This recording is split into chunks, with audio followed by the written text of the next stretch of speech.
Hello, and welcome to Horror Movies and Shit. I'm your host, Jim, and with me as always is... Mark. How are you today, Mark? I'm good. Jim, how are you? I have to talk to you, so I'm drunk. That's what your mom said. Ha ha ha. No, she had coffee today. She's not drunk. But we do have somebody special with us today, Mark, don't we? We do, and I appreciate we were supposed to record this tomorrow night, but I forgot I was going to a concert. So, Veronica, thank you so much for changing your plans so I can go see Bad Religion. Anytime. We don't know who that is. Yeah, we don't know who that is, Mark. Tell us. Bad Religion are a seminal American punk rock band. Started in the late 70s, early 80s. Okay. One of my favorite bands, never seen them. Okay, fair enough, I guess. I mean, if you got to ruin our weekend... Yeah, if you got to ruin our weekend, you might as well enjoy it. Yeah, the lead singer is like an astrophysicist. Oh, wow. He's a professor. Nice. Ooh. Very nice. Very so, smart. for those of you that don't know, Veronica is one of my favorite book talkers ever. Stop it. She looks so sweet and innocent, but she reads the most fucked up shit. It's great. It's fantastic. It's the best Mark, compliment ever. So, Mark, at some point today, I guarantee you she's going to recommend Toxic Love to you. You got to read it. Okay. It's so good. But then I have to read. He's Could be an audio, actually. Yeah, but he only reads on a 3rd grade level. He understands on a 5th grade level. I'm not sagacious at all, Jim. You're No, right. not at all. You're right. I'm fully diaphanous in what you're... I promise you will get this. You will understand this book, and you might love it. I do. Yeah, you do. Don't listen to Jim. Yeah, I'm not reading it. But that's just because I'm me and I'm a chicken shit. So, Veronica, you love... What is your favorite genre of book? I love splatterpunk and extreme horror. I do love taboo. Taboo topics, any kind of taboo out there book, I love. And I'll sprinkle some dark romance here and there, but splatter and extreme horror, where that's my thing. Mm-hmm. And what is it about that genre that you love so much? The way that authors can just push you to those boundaries. I love that shock factor. I like to be scared, and this is not like the spooky ghost scare. I like the monster, like the real monsters are human scary, and splatter really goes there. It really does. It does. You're absolutely right. I love it. Mark, I love being out of my comfort zone. Yeah. Mark, how do you feel about splatterpunk? Well, as a devout Christian, Jim, I just pray for these people. Yeah. Amen. I thought you were a Christian Scientist, though. That's the religion you were pushing on me when I came to your house. Scientologist. Yeah, that's what I meant. Yeah. Yeah, we actually bought our house from I live in Clearwater, which is like Scientology HQ. Mm-hmm. Yeah, we bought our house from a Scientologist, which we didn't know. And it doesn't really matter. But we continue to get mail, which is like Scientology, like books and stuff. I'm like, okay. Join us, please. Yes. Yeah, exactly. Tom Cruise knows his address. Oh, God. Run. Tom Cruise is an apartment down there in Clearwater Beach. Look at me, shocked. Totally shocked. Mm-hmm.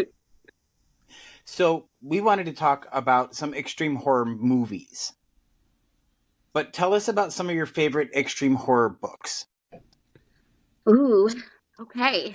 Let me do like a top 3. Okay. So, I want to shout out James Fisher and his Spirit Crusher Crusade. It's absolutely fantastic. It's going to be a trilogy.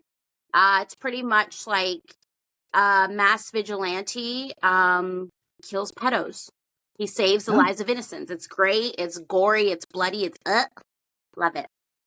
Second one would be Succulent Prey by Rath James White. That is pure cannibalism. There's this young boy that gets abducted by a serial killer, like a young one.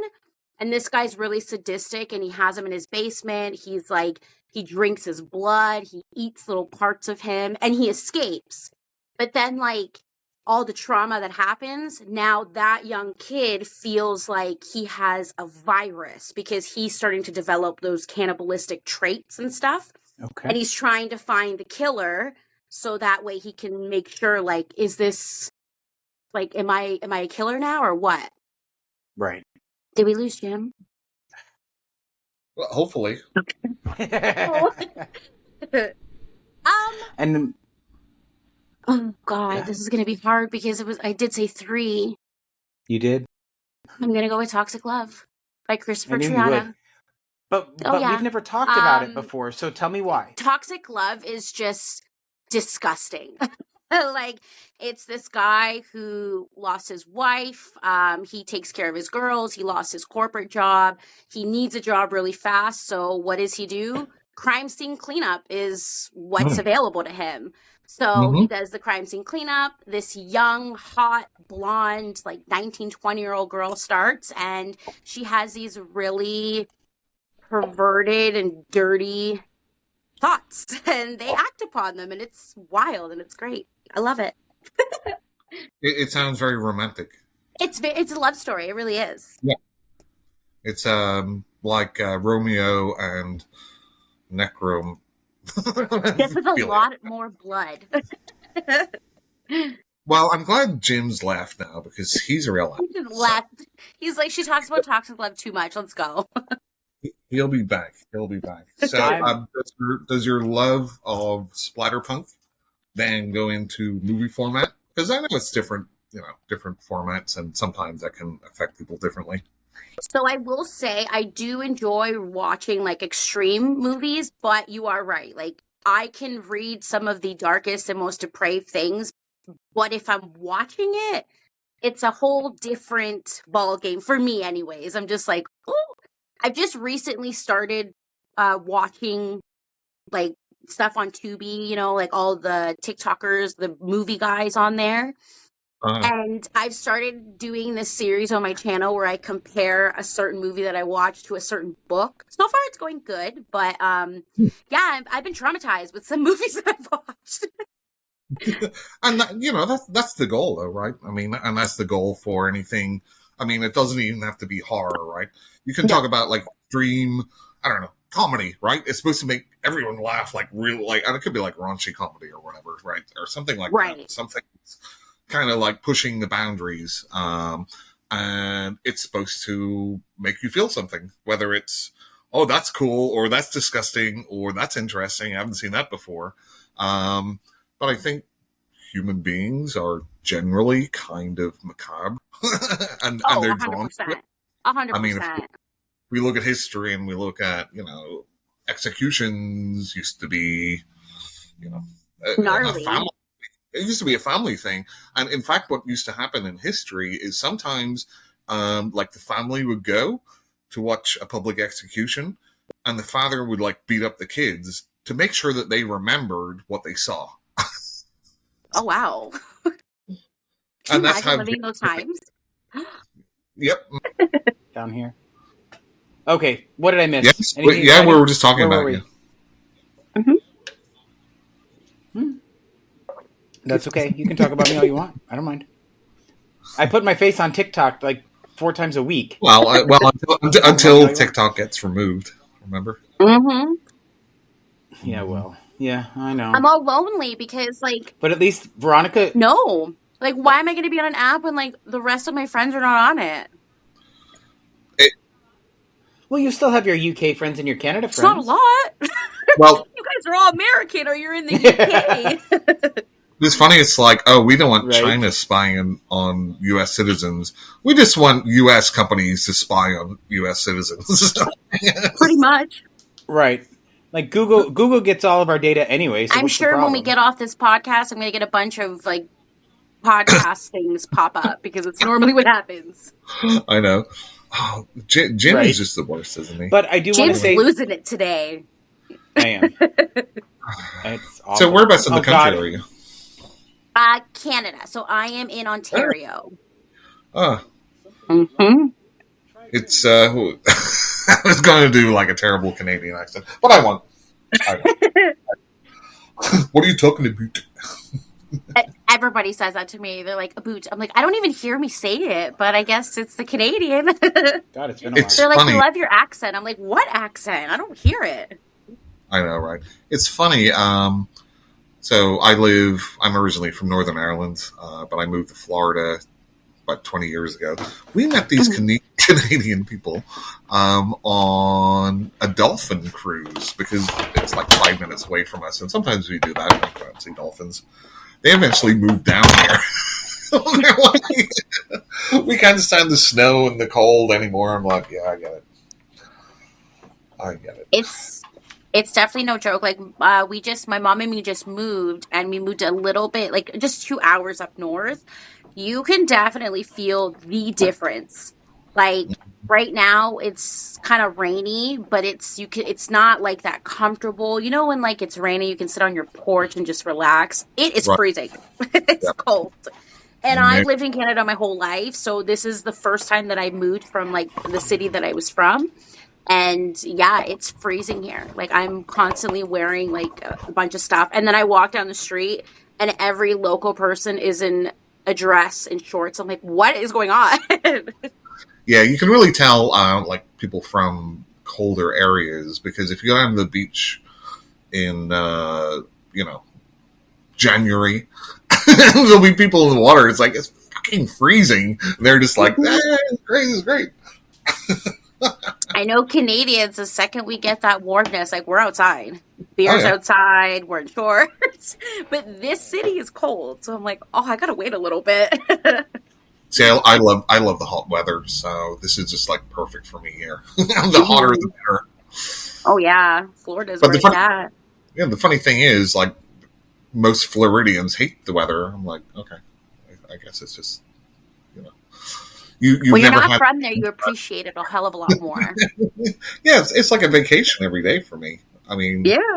the weather. Like we used to spend a lot of money to go to like Spain or Portugal or whatever to spend a couple of weeks in the sun, and now it's every day. So Mm-hmm. See, there you go, winning. yeah, unfortunately, there's a bunch of Floridians here, so that's the only. It's the only downfall, right? Nothing can be perfect. People are fucking nuts. Okay, let's see if this is any better. Hey, Jim. I restarted my whole router. I'm like, fuck this. Who are you? I've had enough. What? Who are you? Who's it? I'm sorry. Do I know you? Do you know him? I don't know. He kind of looks familiar. Maybe a little bit. She knows my mom better. She's Yeah. more of a fan of my mom. Yep. Well, I'm the your number one mom- fan. Your mom still has to come on the podcast, remember, Jim? Yes, I do, Mark. But I'm protecting her from you. I just did some very simple questions. It's just one question that I'm protecting her from. What? And here it comes, Veronica. You ready? Yes. Here we go. Go ahead, Mark. Okay. So about your mom, or What is the one question you're going to ask her when she comes on the podcast? Because you talk about it almost every episode. oh, I'm not going to bring up Barbara Hershey's vehicle, the Entity. Jim, why would I do that? So it's been what, 10 minutes now, right? Well, I mean, maybe one. So I went. Mark, we had a bet going on TikTok about how long it was going to take you to bring it up. So Who won? maybe once I get an explanation from your mom,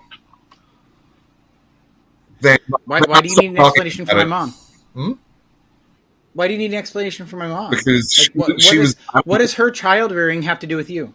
Well, nothing other than it's a interesting social experiment about how to fuck somebody up. And Jim, here That's you are. it. And here I am. That's right. So Mark believes that a lot of my childhood trauma is triggered by the Entity from seeing it so young, because it's about ghost rape. What do you think?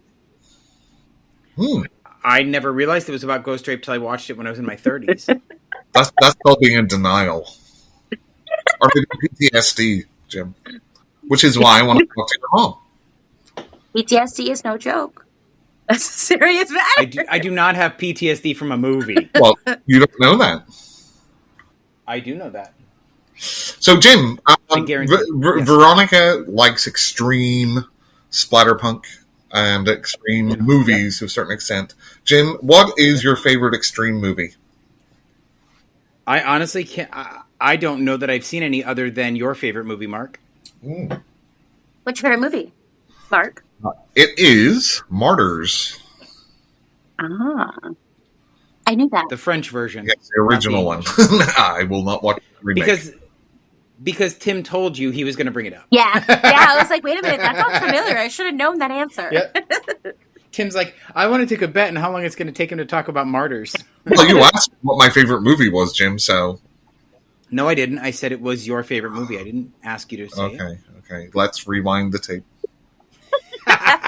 Anyway, so Jim is a bit of a noob as far as horror movies in general, but especially extreme horror movies. Mm-hmm. I've tried to, like his mother did, expose him to things which might make him feel uncomfortable. And I think I've got probably two, right? Martyrs and your favorite Italian horror movie, Jim? God, that's not extreme. It's just stupid. Well, no, I think it is pretty extreme because it's sleazy. The New York Ripper. Lucio. It's about a serial killer that likes to talk like Donald Duck. That's extreme? You have to see it. Yeah? Okay. I won't knock it. So it's boring. So I feel I might have a lot of recommendations for you.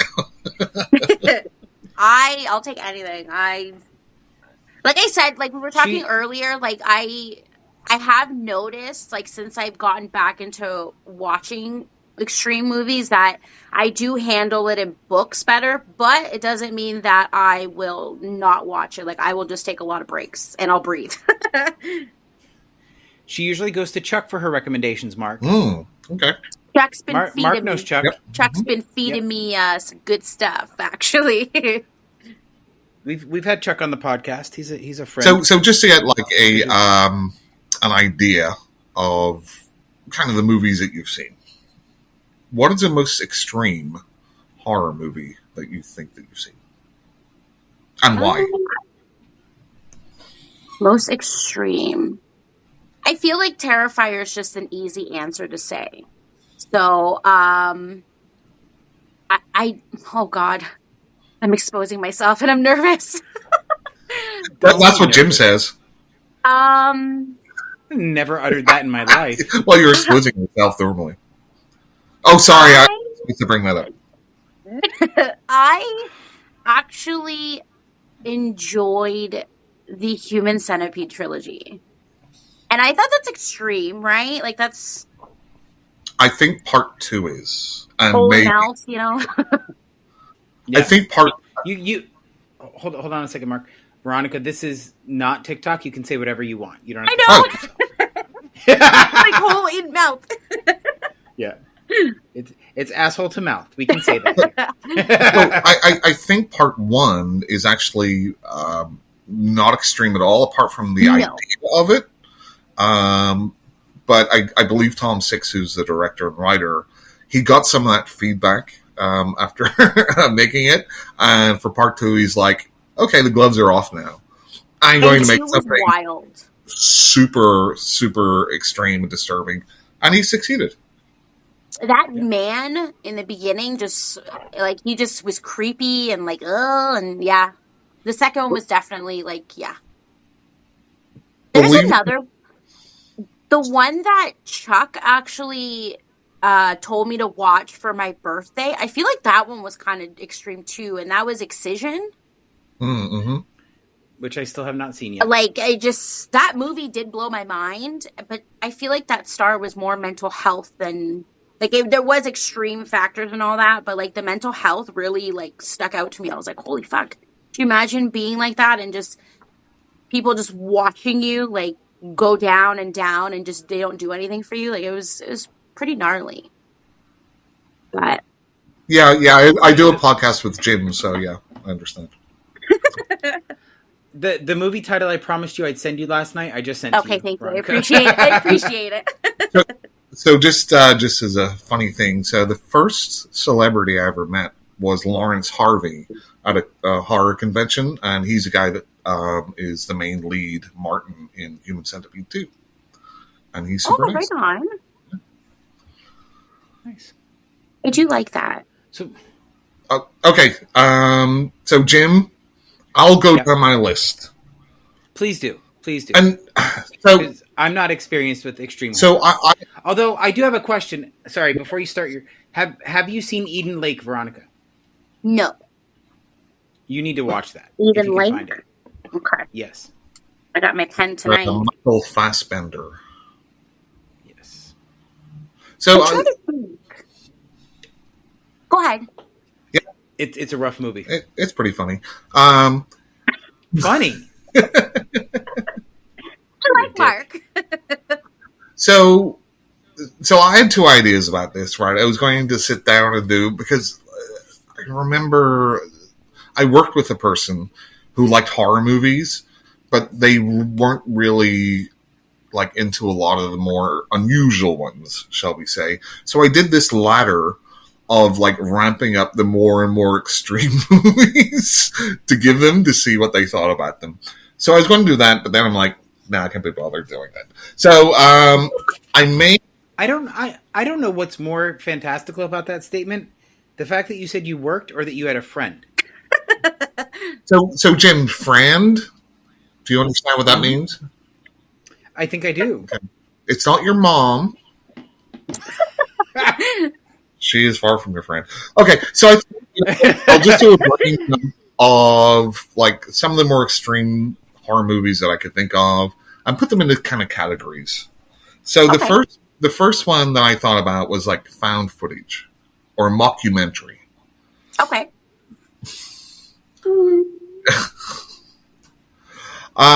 So have you seen the Belgian movie Man Bites Dog?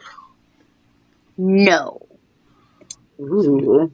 So this, our friend Alan Shivers keeps recommending that. Yes, it's very good. This is kind of prior to Blair Witch Project. It's like mid-90s, I think, black and white, and it's about a it's about a documentary crew that decide to film a serial killer, like his day-to-day, what happens with him, and more, as they kind of get in with it a little bit more, they kind of help him in some of these situations. But it's very raw, and it's very, like I said, it's very mockumentary, really good. If you like foreign movies that are black and white. Yeah, absolutely. A Man Bites Dog is my number one recommendation. The Poughkeepsie tapes. Is that, would you consider that extreme, really? I liked So I do, in the fact that it shows the guy basically kidnapping a little girl and killing her and stuff. It doesn't show it on screen, but I think the way that it's done, again, it's kind of, I think it's pre-Blair Witch. Okay. And I think it is disturbing. Okay, that's fair. It is rather rough to watch. I'm not going to lie, but I do know that movie. I like that movie a lot. Okay. I was going to talk about Cat in the Brain, which is a Lucio Fulci one. It's not really a found footage or mockumentary. Well, it's kind of a mockumentary, but it's more about Fulci, who's a very famous Italian horror director, and he's directing a horror movie. Yeah. Then he's just getting flashes of real life killings, or he thinks he's going insane, and then people are being killed in real life. Okay. But then he's going back and he's like, oh, I was shooting this scene, and he goes to a psychiatrist and he shows the psychiatrist his movies. It ends up, it's not a big like spoiler, the psychiatrist is actually the one, after he's watched his movies, that was so disturbed that he's the one that's been killing people and kind of framing the director, Lucio Fulci. It's very divisive for Fulci fans, but I really enjoyed it. Okay. What was it called, sorry? A Cat in the Brain. A Cat in the Brain. Yeah. I believe it's available on Tubi. Okay. You know what? There's going to be certain ones that I have to dig for because, like, in Canada, it's hard. I can't find certain things that, like, you guys have on Tubi. Like, even some Tubi originals don't show up. So I have to figure out how to find, like, certain movies. But I'll get to them. Well, that's because That's because we buy everything from Canada and put it out on Sci-Fi Channel. I knew it. And that's the kind of downside, especially for like extreme movies. A lot of times they're very hard to find. Yes. So I was considering getting one of the, what's it called? I'm not very tech savvy. VPN. Yeah, the VPN, just to kind of find certain movies. Because, yeah, like, I don't really want to pay for stuff, you know? Like, maybe once in a blue moon I can rent something, but, like, not all the time because they're annoying. And here, Right. like, to rent, it's like $1 less than buying it. So I'm like, what the hell's the point?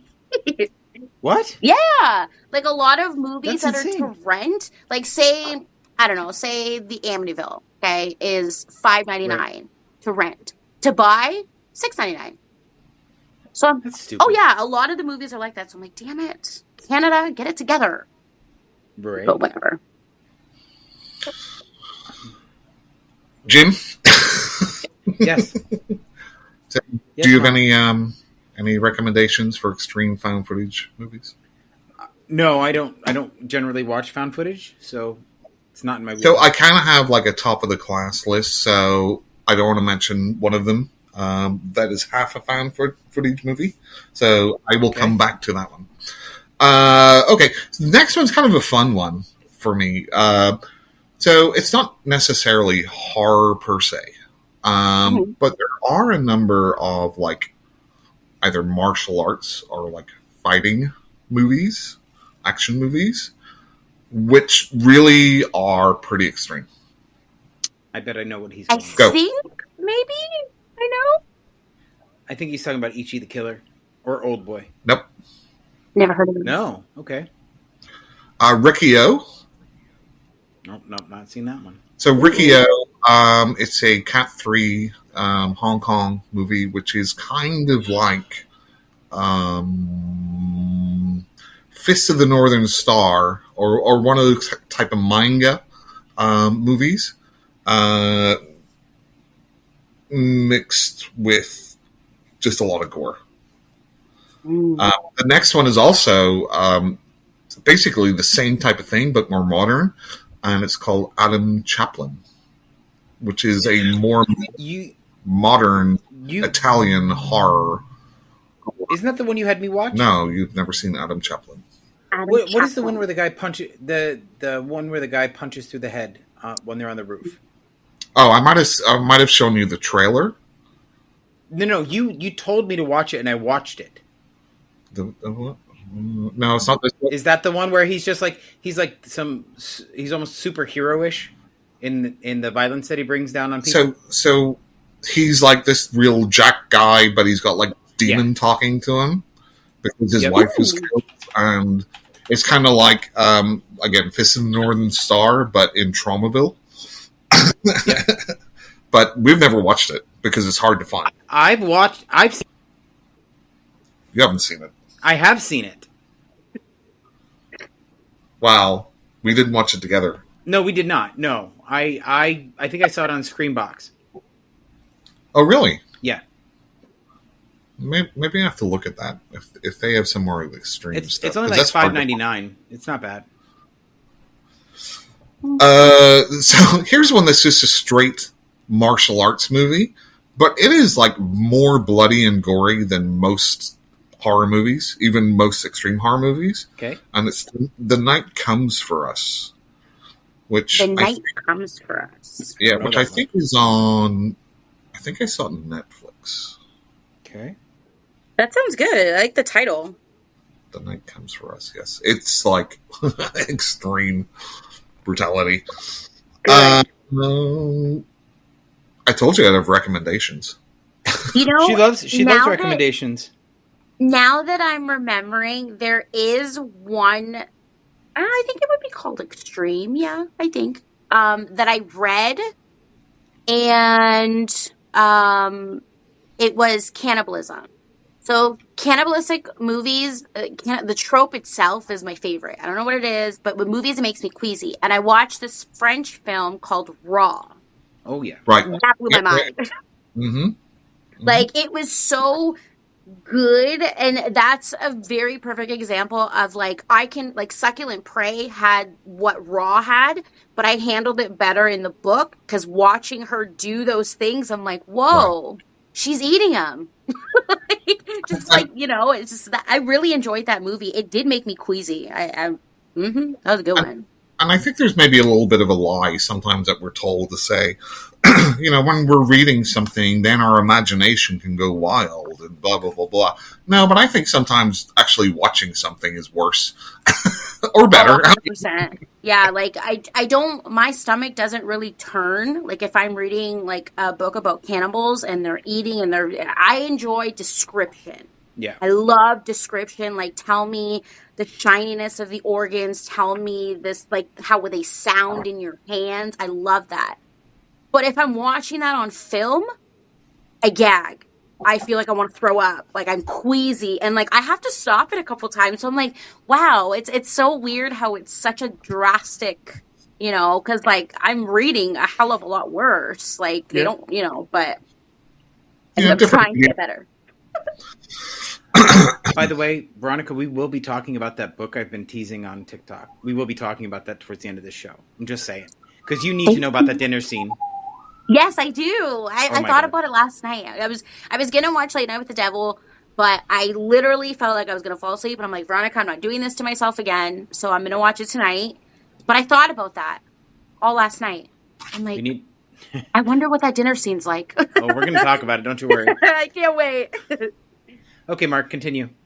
Okay, some that maybe you consider more kind of like goofy, which I think probably lowers the kind of disturbing elements of something. So look at like early Peter Jackson movies like Dead Alive. I mean, that's super gory. I love that movie. But it's super fun. So it's extreme, but it's not really that extreme because you're laughing along with it. Pause for a second. What's your favorite line from that movie, Mark? I kick ass for the Lord. I was going to say the same damn thing. You suck. Okay, continue. Your mother ate my dog. Your mother ate my dog. Oh my God, it's so good. Give me 1 second, okay? Okay. Mm-hmm. Sorry. Yep, no worries. I love that movie. He's got the bite. Mm-hmm. Oh, and that custard scene? Oh, God. Oh, good. Love a nice custard. The next one I'm going to talk about has a similar type scene. It's so great. It's so gross and so great. I love the actress's performance in that. His mother, he's just like, I want to come. Okay, we were talking about goofy kind of extreme movies. Yep. Bad Taste, another Peter Jackson one. That movie was so fucking boring. I couldn't get into it at all. It wasn't funny? I got through like 30 minutes of it and I was bored out of my mind. You have to remember, Veronica, Jim doesn't like movies. If you just understand that, you understand his mentality. That is not true. Veronica has seen my reviews on TikTok, sir. Maybe because he's got PTSD. I don't know. If I have PTSD, it's from my experience as a child in movie theaters. It's not from watching The Entity. That's up to you, Mark. You heard me, Mark. Okay, moving swiftly along. For our audience, we all know about Jim's trauma. No, Veronica does not. Mark's like, ooh. Yeah, exactly. So I kind of do the Dr. Phil thing, right? I mean, I try to help Jim with his childhood trauma.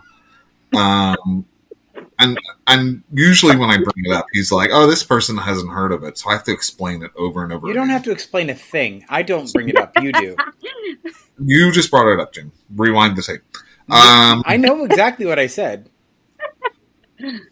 So Jim had like a Pee Wee Herman type experience. 3. Not 1, 3. Kept going back, so that was your own fault. I didn't expect it too much. I didn't expect it to happen 3 times. But so the whole thing is I stopped going to movies by myself from like 12 to 26. Mm-hmm. because of those 3 experiences. Aww. Anyway, can we I want to continue? give you a hug. Oh, please. I'm almost 50. It doesn't matter anymore. That's what that guy said when he was sitting behind them in the movie. Mark. He's like, "Do you want some popcorn?" I do have some Petty Grahams over there. It's getting good. There's some ranch dressing on it. Ooh. I hate ranch, so that would not be an appetizer. Okay. Anyway, can we continue, please? This is disgusting. Well, it's an extreme podcast. Okay, so other goofy stuff is like the trauma stuff, which is like Toxic Avenger, Poultrygeist, and all those You sort would of. consider Poultrygeist extreme, really? Well, yeah, just because it's just kind of the gore stuff, right? I There's a lot of guess gore. I've watched more extreme horror than I thought. Then But this is what I mean whenever I say like goofy stuff doesn't hit as hard, right? no, it doesn't. Yeah. You're right. Like in the original Toxic Avenger, they run over a guy's head and back over it and run over it and back over it and run over it. It's done like comedically, so it doesn't have that same effect. That is not true because Frankenhooker is comedic and it scared the shit out of me when I was a kid. But it's not extreme. No, but comedy does sometimes hit hard. You already know one of my most How old traumatizing. were you? Wait, no. Let me I'll finish. show you. One of my most traumatizing films was Monty Python's The Meaning of Life. One more way for thin meat. When the organ donor scene comes up, the day I saw it, I had snuck down at like 3 o'clock in the morning and it was playing on MTV because MTV used to show movies at night. And they came up to the organ donor scene. My mother had just told me she was an organ donor that morning. Oh. And they come in, we have to repossess your organs. We need them for somebody else. Veronica, And they throw him on a table. They're on this podcast, so I can ask her some questions. She had nothing to do with that. Well, you just said that she just told you. Yeah, because I looked. She had gone to get her license. Yeah, she had gone to get her license renewed, and she showed it to me, and it said organ donor on it. Downstairs at 3 a.m. and the TV was on. No, I turned the TV on. Okay.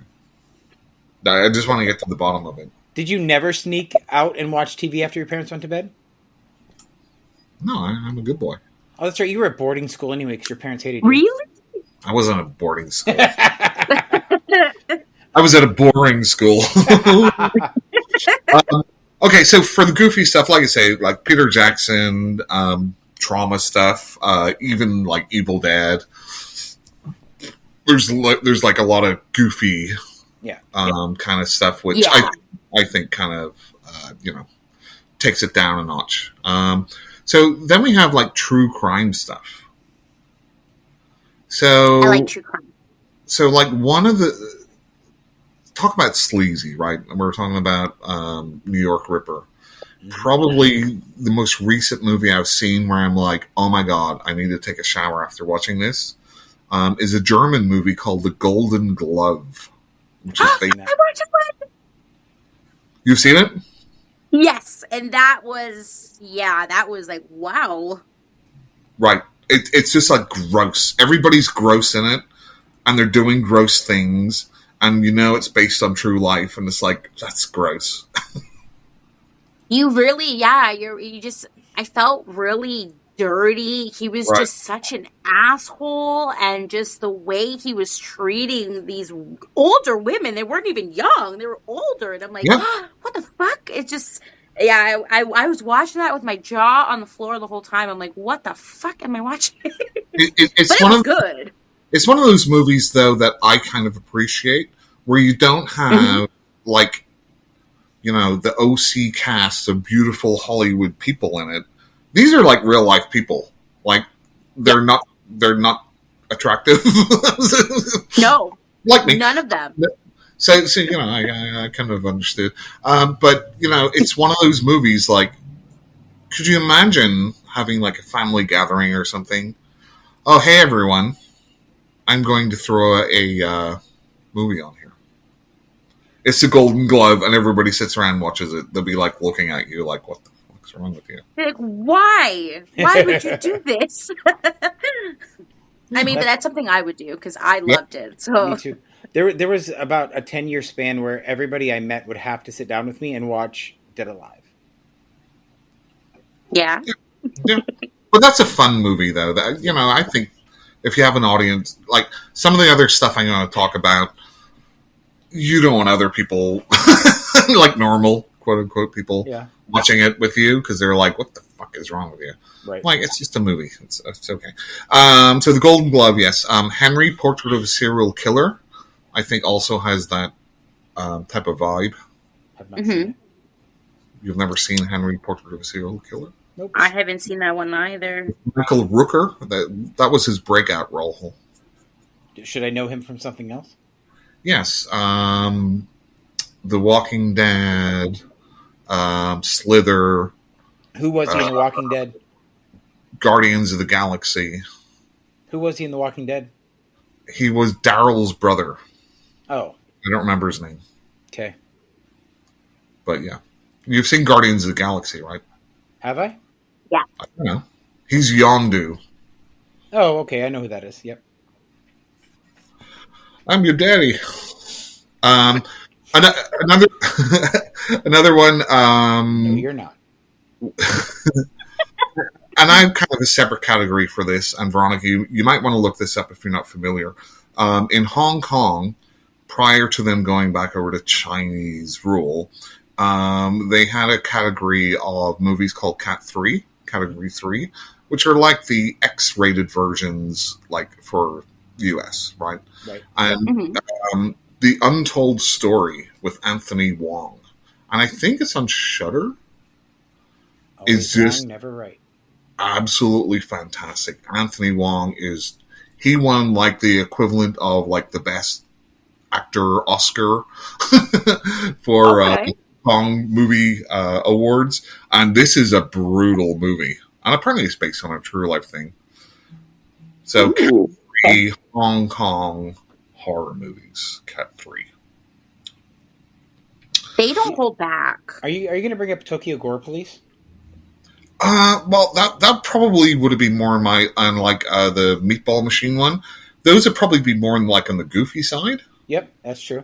But I like Tokyo Gore Police. That was fun. Yeah, it's just fun nonsense. Again, it's kind of like a lot of the anime or manga stuff that's just on movies. Okay, so I have another category here, which I just feel is just kind of like gore, just gory stuff, just for the sake Gore of gore. for the sake of gore? Perfect. Yeah. The first one I'll talk about is a movie called Grotesque. I've not heard seen of that. it. I've heard of it. I've not seen it. So this is a Japanese movie, and it's basically about a guy who kidnaps this couple, and then just tortures them, and in the most horrific way. But it's very well shot, and the effects are great in it. But there's not a lot of meat on the bone, if you know what I mean, as far as plot. It's just a guy that gets these two people and then just absolutely tortures them. Yeah, but sometimes that's enough. Like, and this was recently, or after it came out, and I think it came out probably 20 something, was banned in the UK and stuff, but yeah. Grotesque. It sounds like it sounds like a book that I just read. Which one? Broken Dolls.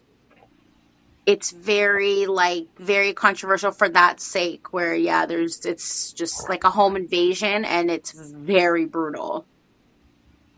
You just posted about that, didn't you? Yeah. Okay. It's very controversial for the fact that there is like child essay in it. It has the 3 scenes is the video you were talking about, right? Yeah. Yeah, okay. Yeah. They're preteens. I mean, it doesn't make it any better. It is child essay regardless, but I understand why it's in there, just because if it was a home invasion, those guys are fucking sinister. They'll do anything and everything and they don't give a fuck. So I understand why it was put in there, but like, I was nervous posting that because I don't want people to think like I'm glorifying it. You know what I mean? Yeah. But I see past that. Like I don't want to talk about those scenes, I want to talk about the actual thing, because if somebody breaks into your home, Jim and Mark, like, they're not going to give a fuck about you, and they're going to torture you in the worst possible way, the most inhumane way. And I appreciated that, because I'm like, this would happen. I believe this would happen. Yeah, because if you have a family, sorry, go Jim, ahead. go ahead. Go ahead. No, go ahead. No, I was saying, people have to understand the difference between fiction and reality, right? Reality is way, way, way, way, way, way, way, way, way, way, way, way, way worse, right? Mm-hmm. Fiction is just fiction. It doesn't harm anybody. Jim, you want to say something? I recently tried to read or listen to an audiobook called When the Mockingbird Sings, and I couldn't get past it. There was 10 minutes. I got 10 minutes in, and I was just like, I can't handle this. I'm not saying it's for everybody, but what I'm saying is a real world effect is different from reality, right? Because, again, if I want to be scared, I'll watch documentaries, read up in history, and look at things that people have actually done. Mm-hmm. If something's written down, it's in a story, and we'll come to this whenever, some people might be like, oh, why would you watch that? You're sick or whatever. It's like, it's not real, right? Like, you're probably psychotic if you don't understand the difference between fiction and reality, and then you probably just need help anyway. Well, we know you need help, Mark. Well, yeah. We all need help.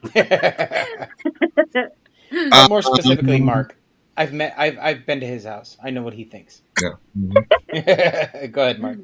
So Veronica, I know you brought up Terrifier. I think Terrifier 1 and 2 are just really kind of like there to be gory, right? Yeah. I mean, I don't think there's much of a plot there, which is, I kind of have a love-hate relationship with those two movies because I think they're kind of trash, but I kind of think that, like, for example, my stepdaughter, she got into horror movies because she saw Terrifier, and it's on the more extreme end, right? I'm like, okay, that's pretty cool. Because it's got that wider audience because people were talking about it, and it's a clown, blah, blah, blah, blah, blah. Yep.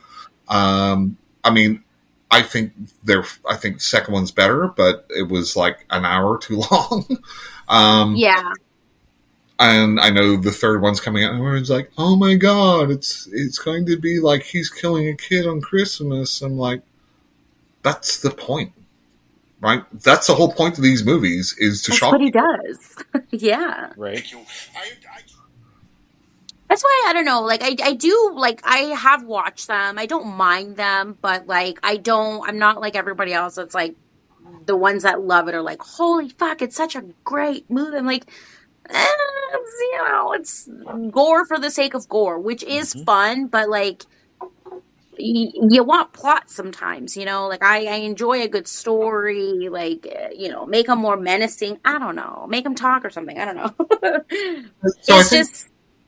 I like the character of Art the Clown personally. I think there's a balance there of this quirky, weird character who's very well played, and then there's no plot. And then in the part 2, they tried to put all this plot in, which didn't make any sense anyway. So, yeah, because I mean, the first movie had none, so I'm like, let's just keep it rolling with none. I mean, the gore. But I mean, like, Halloween doesn't have a plot, really, right? A lot of slashers don't have like any sort of real plot. It's just protagonist kills people, right? And that's it. Wouldn't that be the antagonist? Sorry, yes, the antagonist kills people. And the protagonist runs away. Right. But you know what I mean? These are not like really in-depth, plots and this. Right. No. It's about the kill scenes, especially like Friday the 13th, right? It's like, what way can we come up with to kill somebody that's interesting? Well, there is a plot to Friday the 13th, though. It's generally he kills people who fuck in the woods. Not in the first one, Jim. No, because it was his mother. Oh, mother? You bring up your mother? No, his mother. Oh, now it's all coming. Mother. His mother killed people who fucked in the woods. Then he killed people who fucked in the woods. So another just like straight up gore extreme movie, which I'm like, wow, this was really, really like a comic book series called Crossed. This is the Japanese. No, it's not Japanese. It's Asian movie called The Sadness. I keep hearing about this. I've seen that on Netflix. Yeah, it very much is like the Crossed graphic novels, where it's kind of like The Walking Dead, but it's people that are infected. They're not zombies. And it's not just that they like kill people; they have fun killing people and raping people and everything else. So, yeah, And they smile. Cool. It's wild. Oh yeah, because they're having fun. Yeah. I wonder why they called it the Sadness when they're having a blast. That's true. It's maybe the rest of the characters. I like that one. Yeah, I forgot about the victims. I'm going to skip around here. I'm going to say, like, just real quick, because I don't want to take over this podcast. Veronica, take over this podcast. I'm just talking. I have a number of other categories, but I just kind of want to talk about what I consider, like, kind of top of the class as far as extreme movies. Now, I have,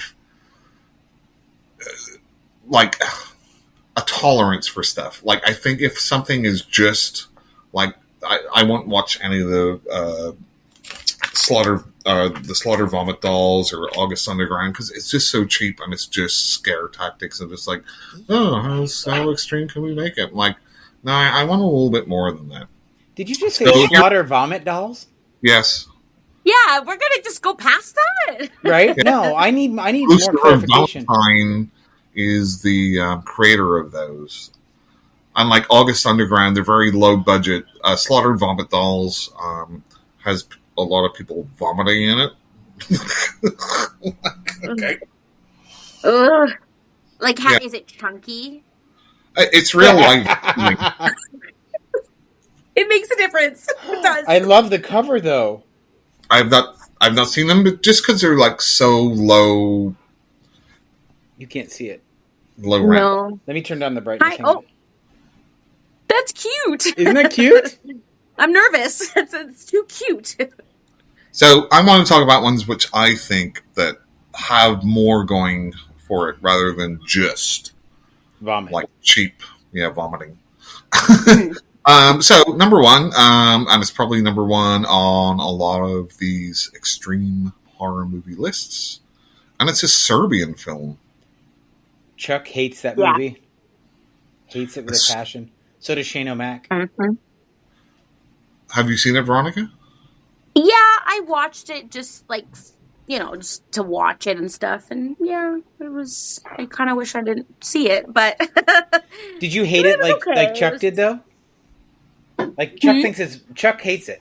He hates the movie. He thinks it's boring and overhyped. I didn't hate it. I think when I watched it, I was in a form of like a coma. So I'm like, why am I watching this? And then I was like, all right, cool. Checked it off my list. Right. I would like to talk about that with him because it's not boring, and I don't think it's overhyped at all. I think it really does. I would like to hear that conversation because I think it really does. Right, like Chuck is very. He hates it with a passion. No, I can understand why people might hate it for certain things about it, but I don't think the two things that you could accuse it of is being boring or overhyped. Correct me if I'm wrong, Veronica, but that's the impression I get from Chuck is that that's why he doesn't like it. Yeah, he's just very against it. But I would love to hear this conversation because that'd be kind of cool. I want to hear more because all we hear Chuck say is he hates it, it's overhyped, but he hasn't really. Well, I don't know if he's actually gone in depth as to why, but no, he thinks. I think part of it is, and it's the same reason Shane O'Mac says he hates it, is because all the edgelords say it's the most graphic film ever, and you have to watch it or you don't watch extreme horror. So it almost feels like it's on principle with those two. That's not an argument against the movie. No, I'm not saying it is. I'm saying that's why they don't like it. Because other people say it's an edgelord thing that you have to like, so they're like, oh no, I don't like it because other edgelords say they like it. No, it's because that's very sad way of looking at how you Again, make a movie. I cannot speak for them, but that's the impression that I get. Mm-hmm. Edgelords. I love that. He does say that a lot with Serbian film. he does. Edgelords. Yeah. No, but okay. Well, let's move along. Let's move on, Kelly. So number one, which I was going to throw into the found footage one, which I think is an absolute genre classic, and it's Cannibal Holocaust. Yes. Have not seen it. I did enjoy that one. I actually met Diodato and a couple of the actors from it at a convention. Oh, right on. Yep. So they are alive and well. Yes. Diodato's dead. The director's dead now, but yeah. But I think with Cannibal Holocaust actually now, like I can only watch the animal cruelty free version because that's my limit. I don't like to see animals being killed. But what I think it actually does, probably more successfully now in the age of the internet, etc., is that the documentary crew that are staging all of this and burning people alive, etc., you could totally see people doing that today, right? Just for clicks and likes and everything else. Mm-hmm. Oh, yeah, 100%. And I think that's even more relevant now than it was then. But this is a titan, and it's the zenith of cannibal movies. Yep. Obviously, we've talked about Martyrs, my favorite movie. And we've talked a little bit about Human Centipede 2. Mm-hmm. Veronica, if you have not seen Martyrs, you do need to check it out because that was one of we did an episode which we called a watch along, where we recorded my reaction to it as I was watching it, and it really is a phenomenal movie.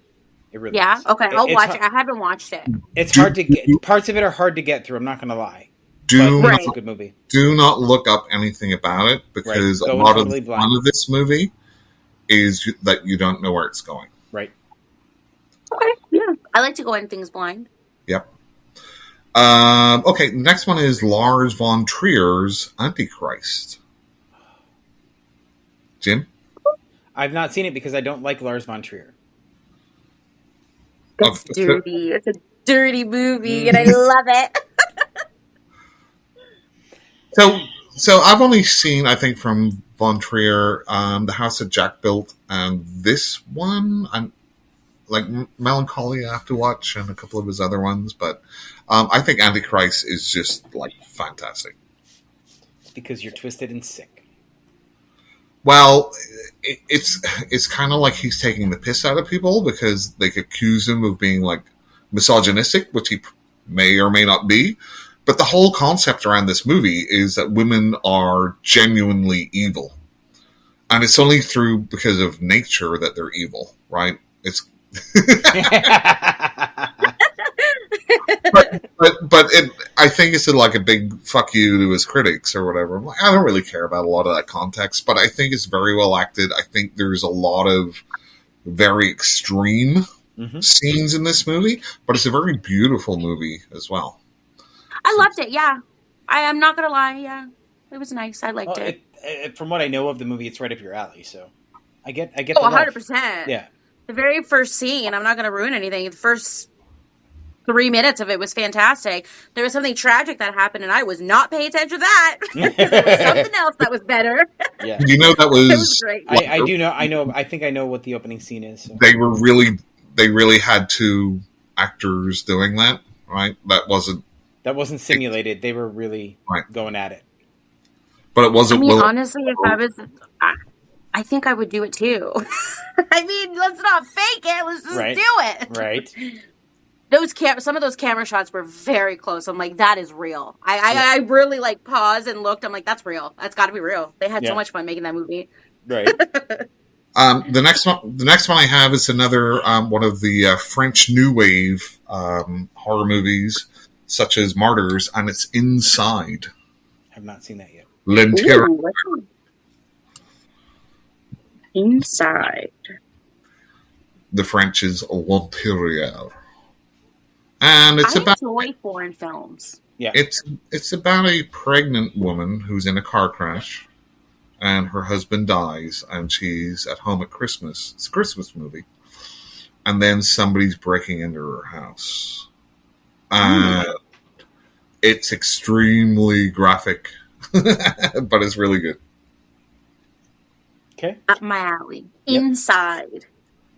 Okay, here's one of the kind of left field one. It's called The Treatment.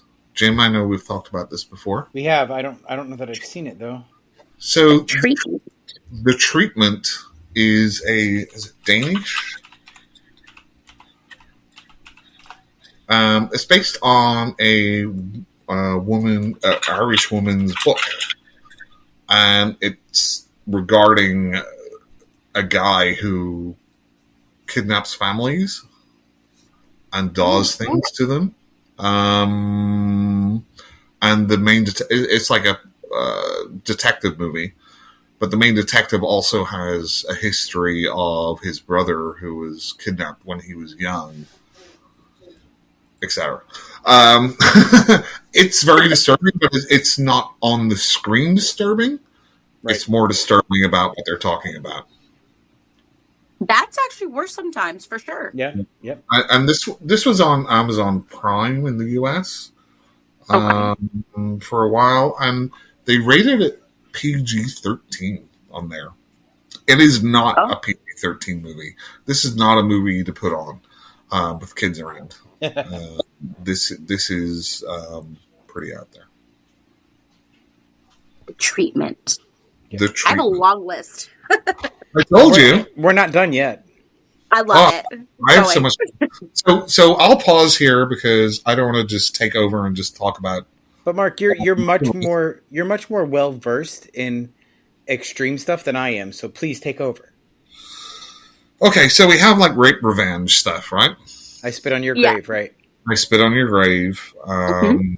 The original and the remake. Yep. Miss 45. Don't know that one. It's done by Abel Ferreira, who did Driller Killer. And it's very good. Obviously, Last House on the Left. Yep. Yes. Which is based on which Ingmar Bergman movie, Jim? I don't know. The Virgin Spring. Ah. Which is based on like a Swedish tale. Gutter Balls. Don't know that one. Ooh. So Gutter Balls, Jim, I posted something recently about a director and writer called Ryan Nicholson. Okay. Who did a movie called Live Feed. Now, back in the day, in the IMDb message boards. I've heard this story, yes. Yeah. So I'd watched it. I'd rented it from Blockbuster, Live Feed, not Gutter Balls.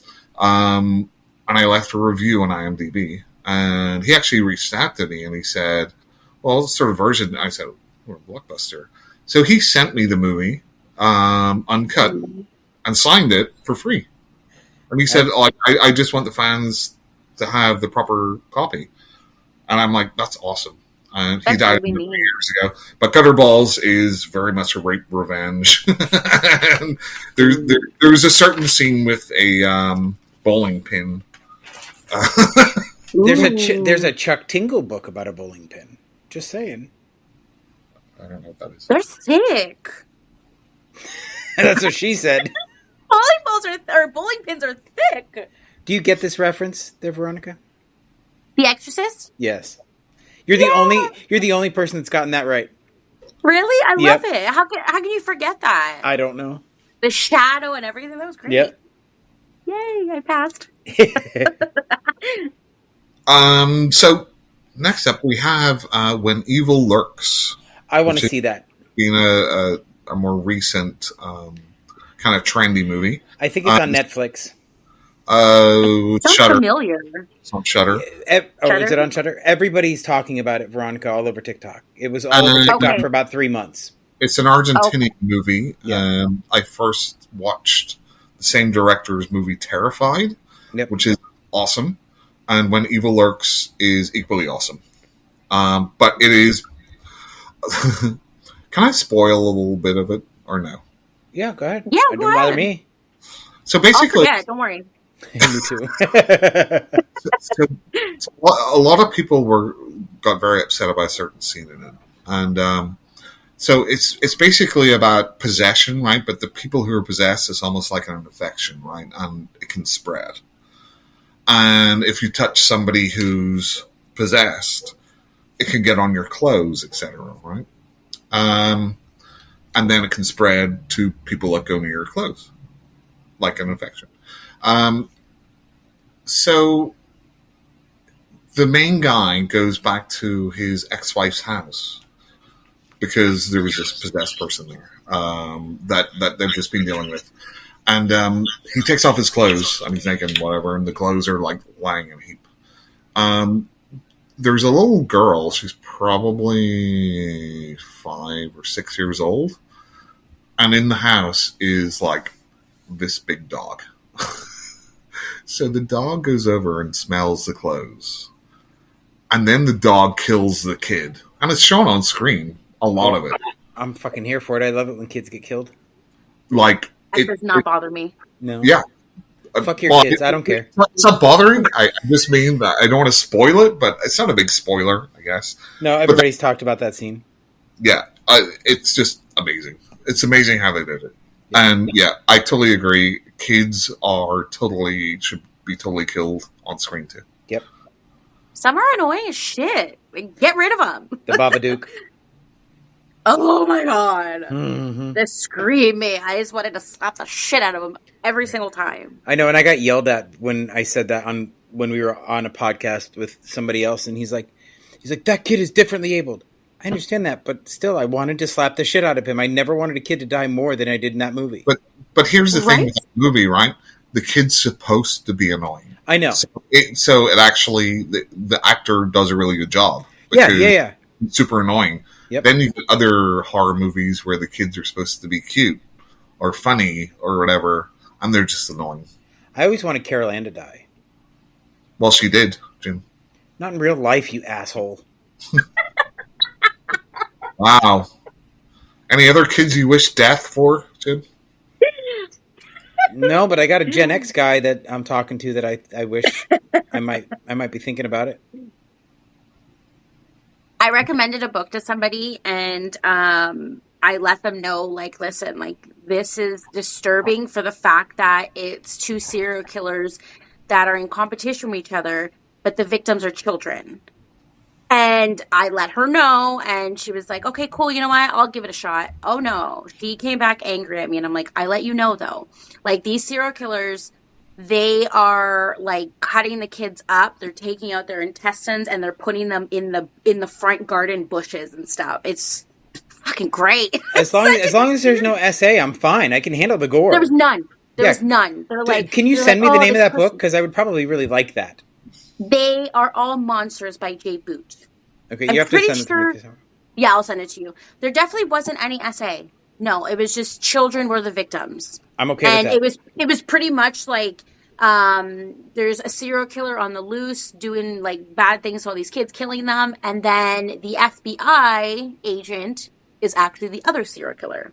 And they're in competition with each other, and like they're pretty much like trying to do the most brutal kills one can do, and it's so fucking great. And there's 4 books to that series. We just talked about something very similar, where it's a group. I forget. We talked about it last night. There's a group of serial killers that are trying to outdo each other, and then 2 kids hack their mainframe, and so they go after the kids. But they're not kids; they're teenagers. But what was the name of that book? I put it on my list. I'll find it. Yeah, I have it on my wish list on Amazon, so I'll find it. I'll get you the name. Kids being victims is fine by me. Yep. Sorry. As long as there's no SA, I'm fine with it. You can do whatever else you want to them. No, just leave the animals alone. Yep. Mm-hmm. Okay, we could talk about Jim, you know my thoughts about this. The quote-unquote torture porn. He hates the term torture porn? Well, I do, because the person that came up with it hates horror movies. So fuck them. Okay. So you can talk about like Hostel, Saw, The Collector. Mm-hmm. You know, a lot of those movies that came out early 2000s. Yeah. What was the other Touristas and things like that, where Tourists, people are. Tourists, I liked. I like that one. That was good. So just ones like that. I mean, but those are pretty mainstream. So I don't consider them. I feel most extreme horror is more underground or independent. I don't think that most mainstream movies should fall into extreme horror, in my opinion. Well, yeah, because then they wouldn't get a release, right?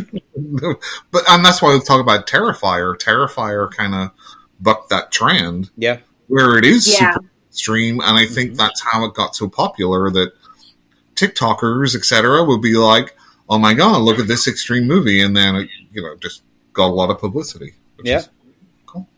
The Hellraiser movies, especially 1 and 2, I don't think they're extreme. So I think 2 is extreme. Why?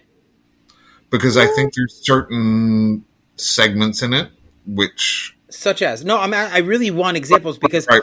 So when Chenard gets the guy, the mental patient, and has him switchblade, and he starts cutting himself, right, with the bugs, right. I think that to me, and there's other parts in that movie too, but I think there's certain aspects, and again, it's a sliding scale.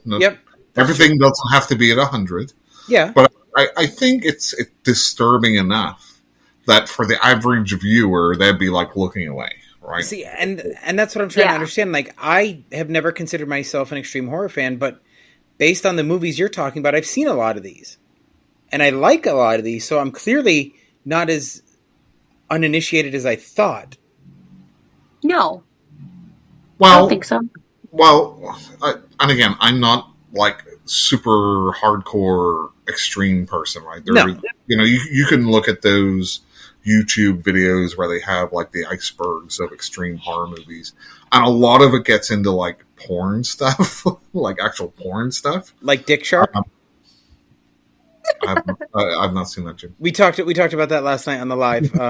It's 3 hours and 20 minutes. Yeah, it's about a man that a penis implant goes wrong. That's kinda beautiful. Like bad biology. Yeah, it Massacred Beauty started watching it, and she messaged me about it. I'm like, more power to you. I'm not watching.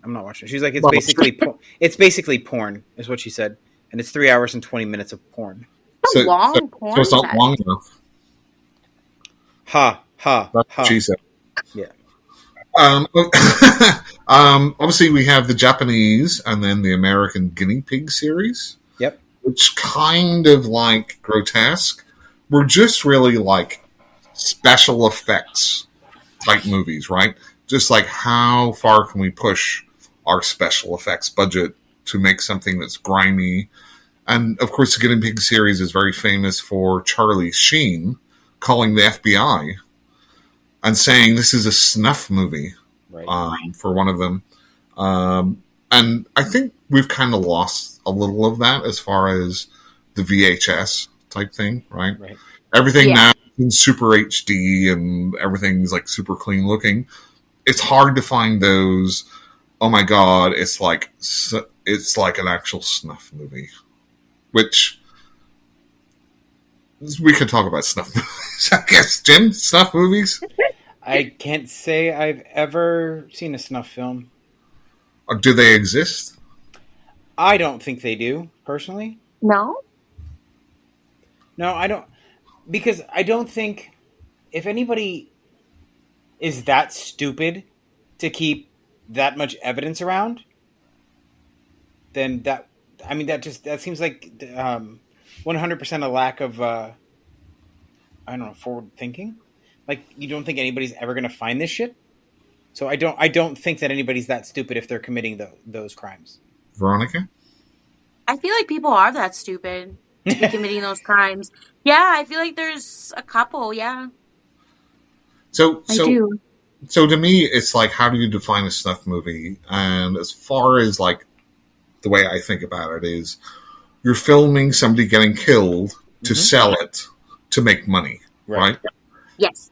I don't know if it could possibly be a thing, but I think certainly what's happened recently with the internet culture is that people like Jake what's the fuck's his name? Like, don't fuck with Cats guy. Oh, People that's Luca Luca Magnotta. Magnotta. look at people do it for Yeah. fame, right? Yeah. Which is, Yes. you could say, well, is fame money or money fame, whatever. But it's still like it's in that same orbit. Money Right. is not fame. Notoriety is fame. But you know what I mean? It's in that same orbit that you're doing it for other people to watch, Yes, right? right. And then whether they're paying you or whether they're just paying you attention, Yeah. it's kind of that same thing. I don't really think that there's any legitimate people are kidnapping people to murder them to sell that footage to other people type thing that I've heard about. Okay, so just talking about like snuff movies. I don't know. I brought this up recently, Jim. So like this is this is where like I don't care about fiction, right? Fiction is just nothing, right? So like I don't know if you're aware, Veronica, about like cartel videos or anything like that. Mhm. But do you understand what people. you do to people on video, and you could watch it if you really wanted to? They skin people alive. That sounds amazing. I love a good flaying. So I would not watch it because I would get PTSD from just watching it. But there's Yeah. so many, like daily, they come out with gruesome ways to kill people, skinning them alive, cutting their arms and legs off. It's just like, oh my god, chainsawing their heads off. So like that's why like fiction to me just doesn't bother me at all. But also like documentaries, right? So there's a number of documentaries which I think are much more disturbing, obviously, than anything fake. Have you heard about the documentary called Allison? So it's about No. So it's about this woman who was basically disemboweled and almost decapitated, but she still lived after she was taken by this guy who wanted to murder her. So she she said about like holding her head on to her neck as far as like surviving. But yeah, she was disemboweled, basically almost decapitated, and still survived. Well, I know you, and everything else, right? But I know you can survive being disemboweled. Yep. But I did not know you could survive being almost decapitated. So basically, he missed her arteries on her neck, but sliced through everything else. How? And the worst thing is, well, not the worst thing, but just like an added thing was that, she was on the ground and gravel and all this sort of stuff got into all her like intestines and neck. Oh. But now she's she's essentially a Lego right now, so you can just like stick a hose in there, right? that's not very nice. But now she's like, sorry. She goes and does like motivational speaking and stuff, and I didn't know about this. Like I just came across this documentary. I'm like, that is wild. That is wild. See all the scars all over and like. Where did you see this? It was probably on Amazon. But yeah, she was disemboweled, almost beheaded, raped, and I think it was maybe a couple of guys rather than just one. I don't. I need to watch this. I really do. I don't. Yeah, me too. I'm totally sold on this, Mark. Thank you. So just look up Allison. I thought that one story with the lady in the States where her friend came over and like her monkey ripped her face off. Yeah. And she lived. That kind of reminds me of that. But I mean, this documentary is more tense. Yeah, right. There's a lot more going on here. Have you seen Nope, Veronica? The Jordan Peele movie? Peele? No. Peele? So watch Nope, because he takes that story and does something with it. He uses it in his film. Yeah, he uses it in his film. Mm-hmm. Ah. That was gnarly. It's a small part, but yeah, it's a very small part. But coincidentally, that's the only Jordan Peele movie I like. Memories. I'll get out. So another documentary is The Last Just Man, and it's about the head of the UN forces in Uganda, whenever there was the genocide there. And it's extremely heartbreaking. Uganda. Uganda. You said Uganda. Because he Veronica, don't laugh along with him. Uganda. Yeah, it's extremely harrowing, and spoiler, he was trying to help all these Ugandans who were being like genocidally murdered via machete. Like they would round thousands of people up in a like sports stadium, and they would just go in with machetes and kill women and children and everybody. And he was basically told, "You can't do anything about this." So he just had to sit there and kind of witness everything that was happening. And he eventually tried to kill himself because he felt so guilty. Wow. Oh, yeah, for sure. It's really, really disturbing. So there's a number of documentaries around Jonestown. Yeah, I've seen some of them. I've seen a couple of those, yeah. And again, that's just like horrific. And was it Red State that used that same template though for Jonestown? Red State kind of did, yeah. Yeah. Okay. But that High West movie, which I like, did it more. Which one? It's the only Ty West movie I liked, and we'll talk about Ty West in a little bit. I don't like Ty West mostly, so. Yeah, Ty West, Jonestown, The Sacrament. Oh, right. Okay, yeah, I do know that one, and that's a good one. Mm-hmm. The Killing of America. Have you seen this one? This kind of came out. I think it was mid '80s, and it was probably going on the heels of like the Faces of Death type movies, which I don't watch because of the animal stuff. But this was just like all about just footage of people being killed in America, like shootings and the Bud Dwyer suicide that was on TV and things like that. So that's pretty bad. There's another one called Executions, which is basically just showing people who are being executed around the world. There's a couple of scenes which were particularly upsetting, which is one woman being stoned to death, which sounds like whenever you hear about that, like in my head, stoned to death doesn't sound too bad. When you see it, it's awful. Yeah. Awful. And another guy who I think was in the Middle East, and they caught him, and his mother was there, but they hung a sign around his neck that said, I don't know, murderer or thief or whatever. And they come up with an AK-47 and they shoot him, but they also shoot him in the face. And in the body, right? And he's laying on the ground, and you can see the flaps of his skin on his cheek. He's still alive, and he's still breathing, and his mom's screaming in the background. It's just like harrowing. Awful. Oh my God. Yeah. That sounds terrible. Visual. Yeah, real life is awful. The last one, because we could probably get on to what we've watched and stuff, is Werner Herzog's Grizzly Man. Grizzly Man.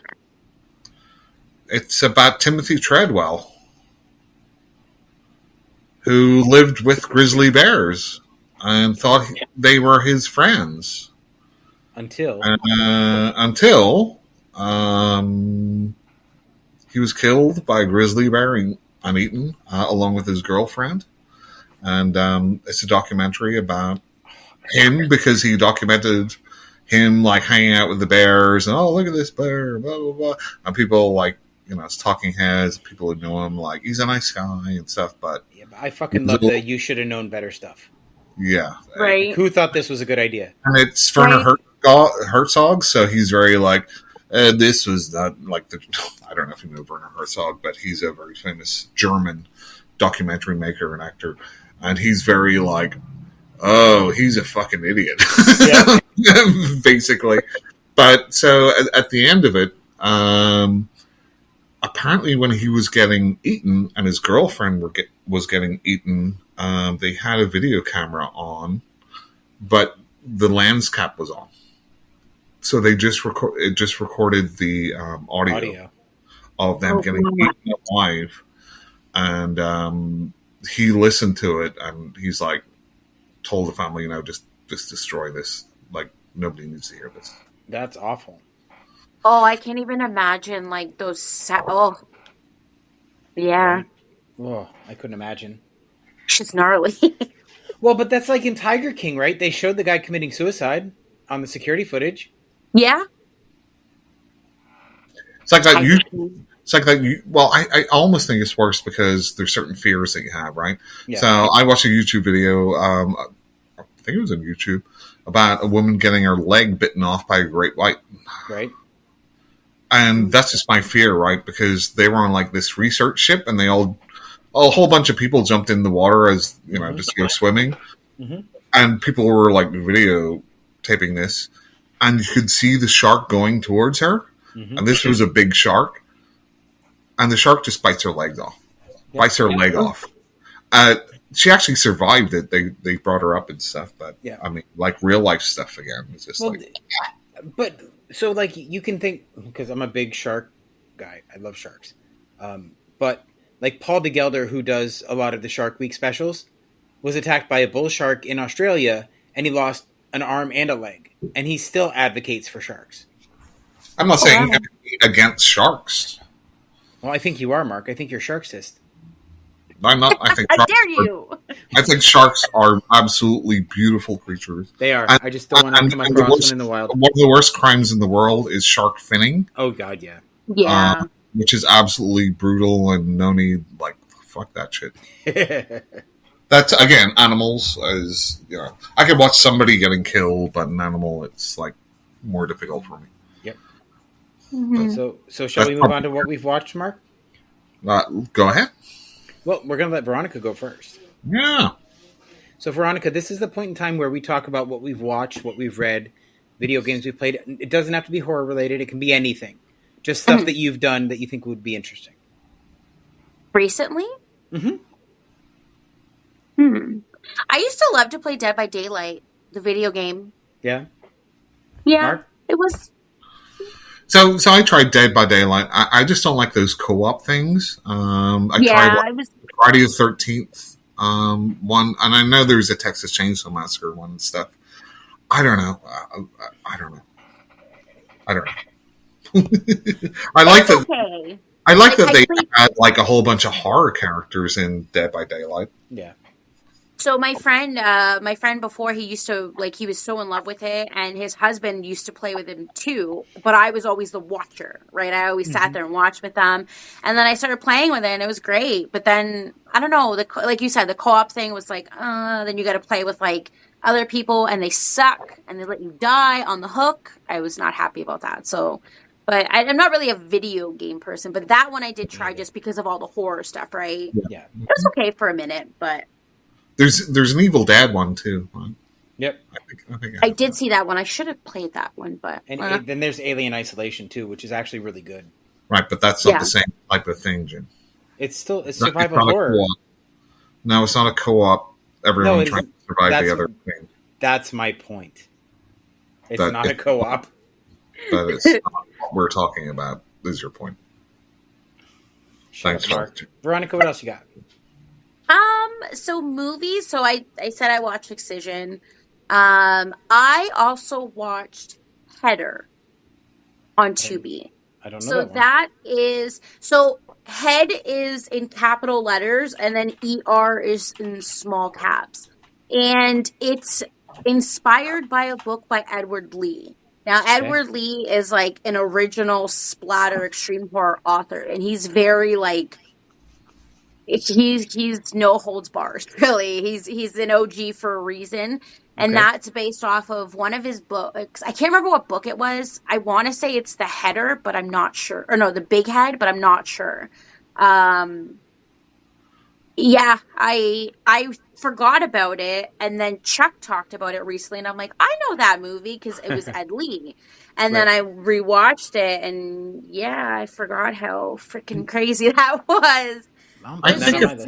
day. I think I've heard of that. And isn't there like a sequel or a prequel to it? Well, it's I'm from not sure. I think so. it's from So I know people get 2006. confused. There's a header and then there's a headless, and people get confused with both. Yeah. Right. But header is the one that's inspired by an Ed Lee book, and It's a grueling psychological journey taken by an ATF agent, Stuart Cummings. On the surface, Stuart struggles to solve a string of bizarre murders, but in secret, his life falls into a world of corruption that's impossible to escape. Deceit, rape, and murder spiral out of control, triggering a hellish conclusion that defies description. Is that it the was right? it Is was. that the right one? I'm pretty sure. Yeah, it was pretty gnarly. Okay. Yeah, and like there is a scene where there is a decapitation, and then he does said sex with this head. And I'm like, Huh. wow. I mean, I don't think the acting was great. It's like a low budget, but like it was intense because I know Ed Lee, and Mhm. Ed Lee writes some pretty fucking crazy things. Like I mean, he's who an doesn't? original, he's an original guy for a reason. And he's actually, I think he has cancer. I think he's dealing with cancer. Wow. I Yeah, mean, I follow him on Facebook, and he's like a good guy. who doesn't So Just like a writes good really skull a fucking fucking, right? things. decapitated head and some oral sex. Is that what you're saying? Yes. She never said oral sex. She just said No, he So fucks not the oral head. I'm sex. just trying to think that's the same as hot tension or high tension, right? That's what happens in that movie. Ooh, God, yeah, I did watch it's High been Tension years. too. Yep. Mm-hmm. I have Which to is rewatch that though. Sorry, go ahead. I just have to rewatch High Tension because I watched it the night I watched Header, and I might have passed out in between High Tension because I'm old, and that does happen. I fall asleep now, Veronica, you're 10 years younger than the two people you're talking to right now. but I still fall asleep more. I probably sleep more than you guys. I doubt it. Well, that's probably true for me because I don't sleep that much. But yeah, Mark, he sleeps till noon every day. Guilty conscience, Jim. PTSD. I feel like that's the latest I've watched. Oh, I watched The Coffee Table. That's the Yep. last movie I've watched. Yep, you did tell me a little bit about that. Yeah, I do have to make a video on that. But yeah, those are pretty much the ones that I've watched recently, and they have been fairly good. I haven't been disappointed. Nice. I want cannibal movies. I want I more s- like cannibal movies. I need you. I Ha- do have need you you to seen watch Deep Dark. Cannibal? What? Hang on. Have you seen Cannibal, about the real life German? I don't know if you've heard about this story where a guy about it. posted online, "Hey, I want somebody to eat," and some guy said, "Okay, I want somebody to eat me." Yep. So they met up and they had like a weekend together, and the guy killed him after like cutting off his penis and stuff. And then he ate him, or parts of him. All of okay, I was gonna say all of him. And No, it's called what's it called? I think it's called Cannibal. There's a number of ones called Cannibal. Let me just see if I can. Cannibal German movie. It's 2006 called Cannibal. Okay, I'll definitely It's Marion Dora. find that one. That's Again, my that's favorite trope in horror. I do enjoy cannibals. I love them. So that book, and you love gay men, so and I like gay men too. Yeah, gay men and cannibals are my thing. I love them. So the perfect. we're gonna throw medium them together in this one. Plus, it's real life. Yep. So this is going to be your new favorite movie ever. Yay! I can't wait. I am prioritizing that one. Yes. Put it in a little box.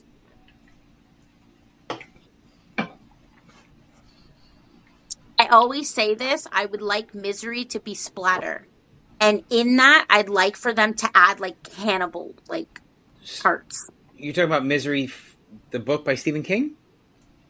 Okay, Mm-hmm. so do you know that in the movie she shoots the sheriff, but in the book she runs him over with a lawnmower? It's better in the book. Yes, so much better. Yeah. So much better. Yeah. Maybe I should. Because I haven't read Misery, but I feel like I watched the movie and I love it. The book And is so since much grosser, so much gorier. yeah, Yeah. so maybe I 'Cause he should. I should read it first. So in the book she doesn't break his feet. She cuts them off. Ooh. Maybe I should give it a chance before I You say should. it, because I have been saying like I want it more splatter, read but it. I've never read the book. Read the book. 100% read the book. Ooh. So what's funny about cannibal movies, right? I mean, the real golden age of cannibal movies was the late 70s into the late 80s, Italian cannibal movies. And Italian horror movies in that decade really were just about copying American movies. But they really made a niche on their own about cannibal, Amazonian type cannibal movies. Cannibal Ferox and Cannibal Holocaust and all those ones. And those are really like the top tier cannibal movies. Unless you Green talk about... Inferno would be in there, right? So Green Inferno is a very bad movie copy of Cannibal Holocaust. Cannibal Holocaust. Okay. And don't get me wrong, Eli Roth is a huge horror fan, right? So I don't like to disparage huge horror fans like Rob Zombie and stuff, but I have to. The Green Inferno was like a bullshit, crappy version of Cannibal Holocaust. If you watch Cannibal Holocaust and then watch Green Inferno, you'll be like, Cannibal Holocaust, I understand why it's like the pinnacle of cannibal movies, and the Green Inferno is a reference to Cannibal Holocaust too. And he had Deodato, the director, in Hostel as a cameo. But yeah, Cannibal Holocaust. But again, there's real animal killings in it. Yeah. So I watched Cannibal Holocaust and I did enjoy that. Green Inferno, it was one of those things. It was okay, but I don't know. I feel, you know what? I enjoy Eli Roth. Like Cabin Fever, I enjoyed. Really? Yeah, the one scene where she's shaving her legs and her skin comes off. The best part about that movie is the soundtrack, the sound effects. The sound effects are disgusting. The special effects didn't bother me at all. That was my favorite one in the scene. But like, I prefer, I don't know, I'm not a huge fan of his movies. Like Cabin Fever is the only one that I will watch over because I do enjoy it. I didn't mind it, but like, I liked his show on. He has that show. Yeah. Mm-hmm. Yeah, I think it's like 4 seasons on there, and he's just like he has like famous like horror people on there. He had Robert Englund and all those people just talking about certain like tropes, different topics. Yeah, that I enjoyed, but like for him to be like, I don't know, I don't really enjoy a lot of his movies except for Cabin Fever. I liked Hostel, the first Hostel. It was okay. I don't know what it is about the Hostel movies. So they don't offend me, but the only thing I didn't like is he threw in the whole scene where they're having sex they take the girls back to their room and the guy's just watching his friend and not really into the girl he's with. And I didn't understand why that was put in because it's never brought up again. Like it has no impact. So here's a little insight into Jim's brain. That's the part that stands out for him. Yeah. That's the part that stands out that he comes back to and thinks about. Yep. Now, I actually think Hostel is his best movie. I thought Thanksgiving, which was great. I haven't watched that one yet. Was decent. I think the fake trailer was better than the movie, but it was still a lot better than his output. Anyway, Jim. Yeah. Oh, my turn. Or Veronica, are you all done? Or do you? I think it's Jim's turn. Jim hasn't said a video game or a movie yet. Well, I have some books. Ooh. Let me pull up my list here. My thing. So So I listened to The Dark Side of Hell, and it's fucking disgusting. It is the most disgusting thing I've ever listened to, and I was proud of myself because I only had to fast forward twice. That's good. I was very proud of myself. And you said that was what, like a 5-hour book? 5 hours and 1 minute, I think. Good for you. That was great. It's written by Patrick C. Harrison III. So Mhm. it's essentially about this family that goes to a haunted house in the middle of a field, and all I'll say is it changes their life. For the worse. Not for the better. I'm not going to say one way or the other. It does get a little supernatural at the end, which was weird.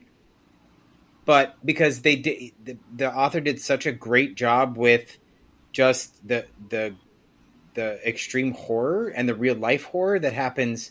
So I didn't care for what he did at the end of the book. It didn't make much sense to me. But overall, the book I was grossed out by it, so it did exactly what I expected it to do. Yeah. I then, as a palate cleanser, which I didn't know it was going to be because his stuff is pretty rough, is I listened to Don't Look in the Trees by Jason Nicky.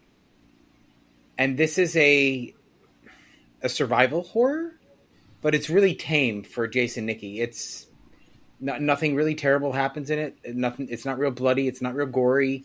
It's very different. And like the characters were great. Like they did exactly what you think you would do in that same situation. Like there's one scene where they get attacked, right?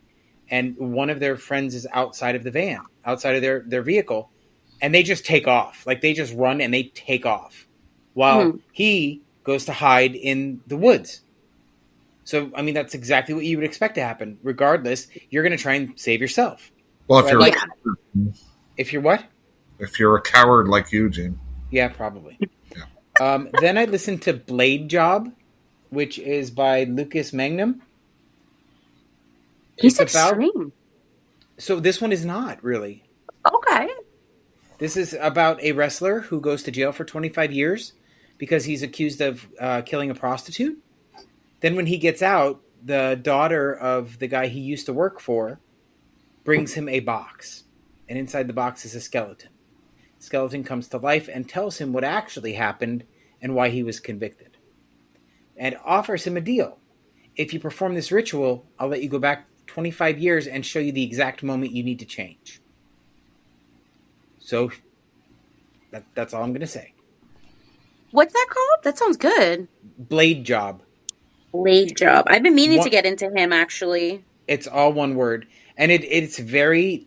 Like, there are some scenes that are pretty bloody. But it's not really extreme at all. So he tamed it. I think it's by design, though, because what sets all of the horror off is very minuscule. Like it's somebody gets an open cut on their head when they're performing a stunt. You know, nothing too crazy. So I think it was by design, if I'm being honest. And that's it for books so far. Movies, I watched 2 movies today. I watched Lowlifes, which everybody on TikTok is going crazy about right now. I didn't think it was that great. It was okay, and it gets pretty crazy in the third act, and then they end it, and I hated the ending. I hate that. Yeah, it was I knew what was going to happen as soon as I saw what was happening on screen. I'm like, I know what's going to happen right now, and exactly what I thought was going to happen happened, and I hated it. And then what was the other one I watched? Hell House LLC for the first time, and it was okay. Yep, it was not great, but it was worth a watch. I think they do well with what they're trying to do. Yeah, it's okay. It's not bad. Part 2 is good. I have to make a video about it. Or the Origins one is on. And everybody says Origins is the best. I know it's not. It's by far the worst. Okay. In my opinion. I don't trust your opinion because you like the New York Ripper. So, Mark, what do you got for us? Okay, so continuing to watch X-Men 97. And it's still very good. okay, It's got all those nostalgia feels around it. you hate nostalgia. No, I just don't live my life through nostalgia, Jim, like you. Oh, so you hate my nostalgia? Well, I hate that that's the lens you view everything through. No, it's not. Yeah, it is.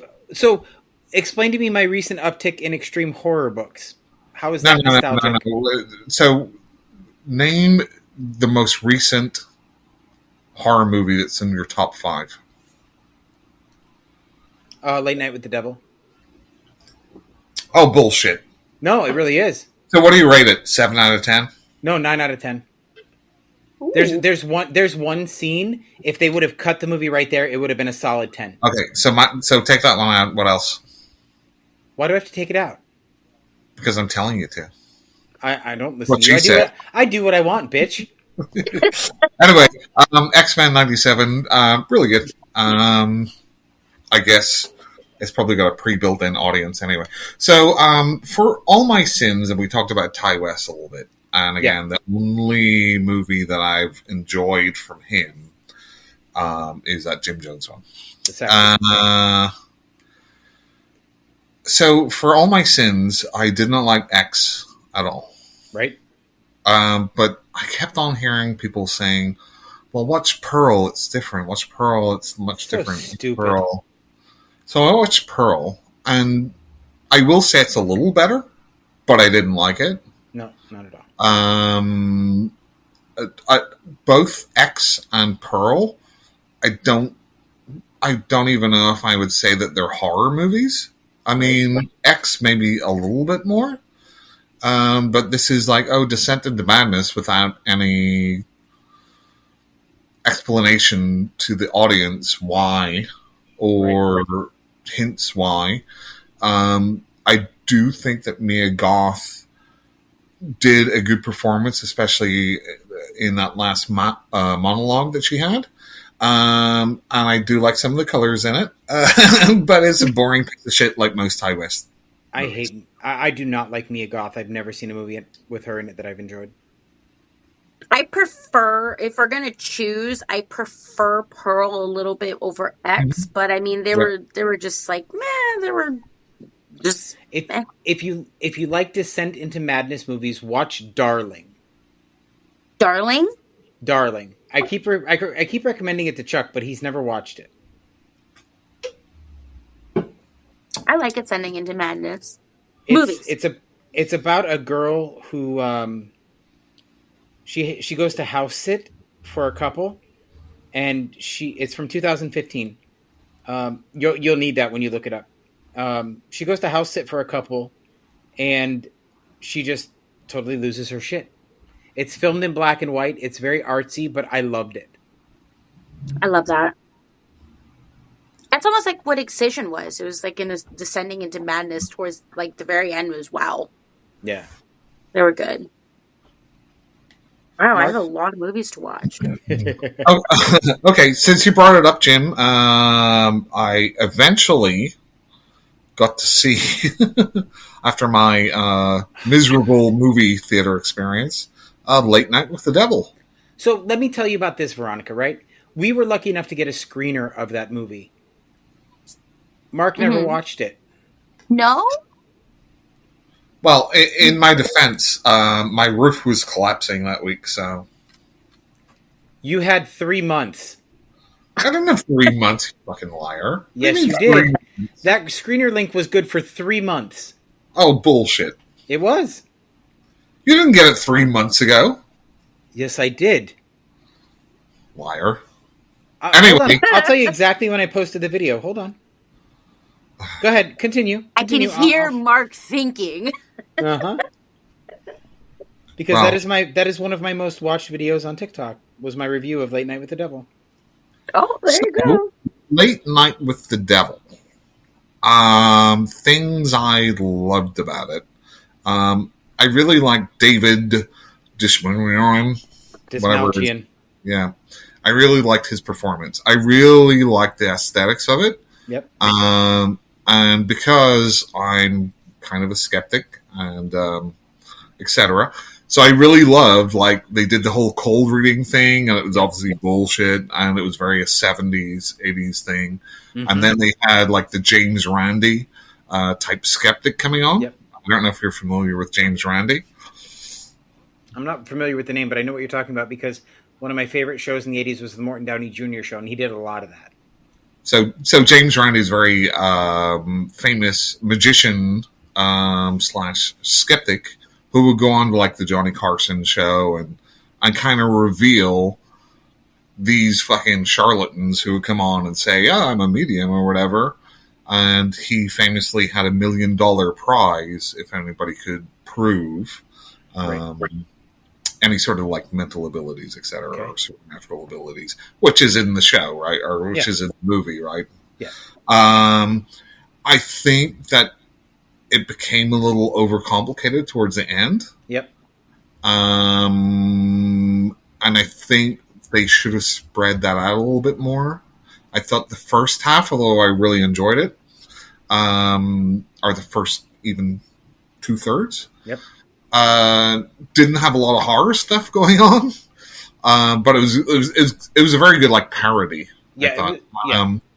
And then they tried to throw everything in at the end, and I think if they sprinkled stuff through it in different chunks, I think it would have been a bit better. But I still really enjoyed it. So, really enjoyed it. My wife didn't. That's funny because Ray just told me he didn't like it either, and I thought he liked it. And she was asking me why, and I'm like, I really like the performances. I really, again, because I'm, like, a skeptic and stuff, that I really know about James Randi and all those cold reading stuff. So a lot of that hit home for me. And I thought it really did, like, the talk show. And it just shows you, like, talk shows haven't changed, right? Nope. It's still the same gimmick. Yeah. Mm-hmm. And like, the guy is, like, the Gilmore or whatever, like his sidekick and all that sort of stuff. So finally, went to the movie theater and watched Abigail. Oh, how was it? So I really enjoyed this. This was a fun movie. And that's all I'm looking for when I go see that movie. I just want to have fun. I'm a big fan of Dan Stevens, mm-hmm. Who was great in The Guest. Yep. Here's a weird thing to say about a movie, because you have to have a trailer for a movie, right? You have to. Yeah. We already know from the trailer that she's a vampire. Yes. But they span like 30 minutes at the start trying to set it up as if she's not. Okay. As if there's something else going on. But as an audience member, I'm like, I already know what's going to happen. Mm-hmm. Yeah. So, like, the subterfuge and all that sort of, there's this other killer that's blah, blah, blah, blah, blah, blah. You already know that's all bullshit. Right. So there's no suspense. I think if I went into it without seeing a trailer, right, I would have liked it even more. Okay. But I still really enjoyed it. I thought it was a lot of fun. Abigail. And what the girl from that is going to Spooky Empire. Yes, I know. Which is weird. And she was in Freaky. Was she really? Yeah. Okay. So here's a weird thing. So I saw, it's Catherine Newmeyer or somebody? Yeah, the girl from Freaky, yeah. Right. But she was on Spooky Empire, right? And I'm like, okay, Freaky. And then it said, like, Ant-Man. And I'm like, oh, that's the same girl from the Ant-Man movie that's playing Cassie that was in Freaky. And now she's in Abigail. She also did Lisa Frankenstein. Yep. So I don't know. She's maybe carving herself a little horror type. She's great at the horror comedy. The more the merrier.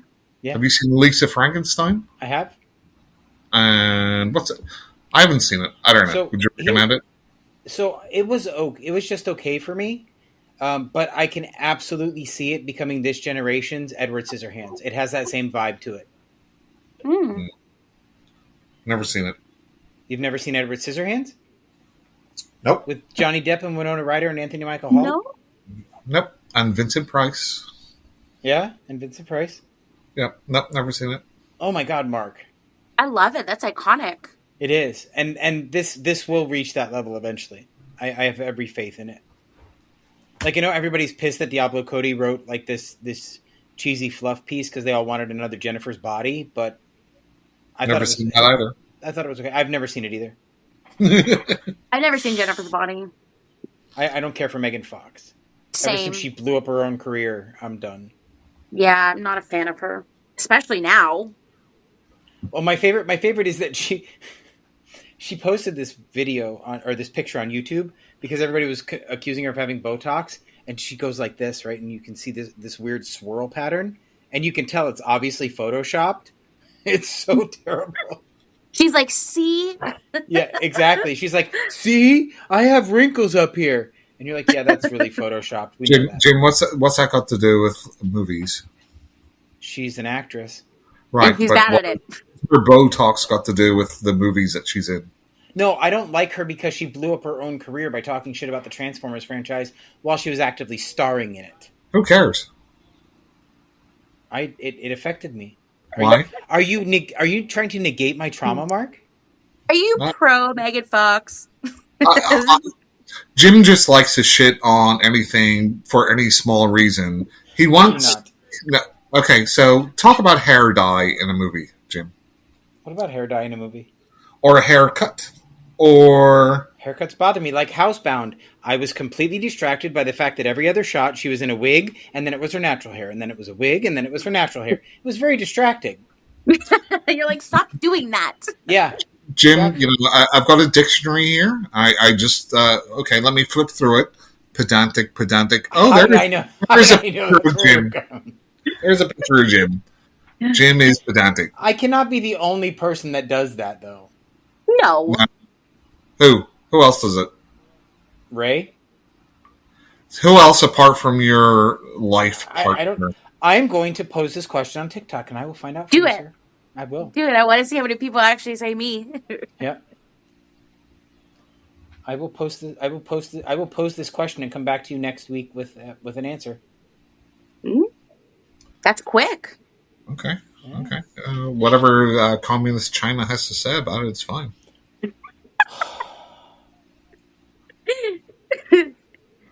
Not in Canada. Mark, we don't know that. Listen, boomer. I don't know what that means. Anyway, enough about you, Mark. This is okay. That's all I've watched. He's like, I'm done now. Yeah. I've been extremely ADHD over the last couple of weeks. So yeah, I have noticed that I never thought that I was ADHD, but apparently I am. Yep. I have a hard time staying focused on stuff. Like, I don't know if you've noticed, but there's been several times that I'm doing other things. Yeah. No. And I feel terrible, but it's just, I see something and I get distracted. No. So, Mark, I want to talk to you about who we have next week, too. Okay. We have Dead Prairie Productions. They are a what did I just say? I don't know.